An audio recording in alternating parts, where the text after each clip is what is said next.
Hi everyone, today we will talk about how to fix or how to solve Messenger filter not working iPhone.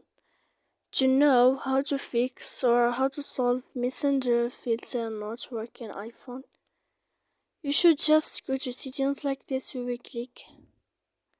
After that, in this page you will go to apps, default apps, app settings. When you will see this list, you will go down to find the application of Messenger and you will enter. So you will go to a Messenger. Then in this page you will click for stop. After that you will enter to storage.